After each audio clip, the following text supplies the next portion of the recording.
Welcome to Luca and Miguel. Enjoy the video. In this video, I will explain how to take Herbalife Simply Probiotic. This product is designed to support your digestive health by providing beneficial bacteria.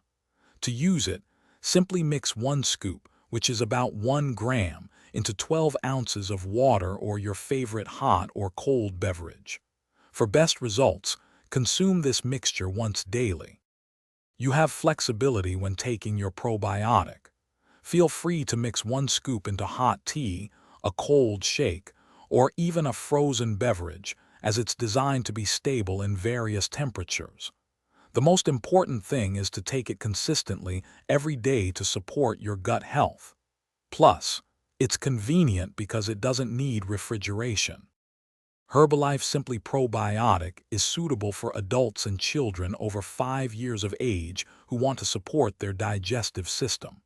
However, if you have any existing health conditions or are pregnant or nursing, it's always wise to consult your physician before starting any new supplement.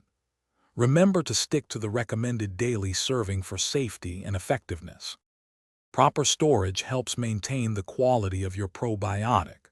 Always keep the container in a cool, dry place, away from direct sunlight or moisture. Make sure the lid is tightly closed after each use to preserve its freshness. Each canister of Simply Probiotic contains 30 servings, providing a full month's supply when taken daily. Thanks for watching and please subscribe. It's the best investment you'll ever make.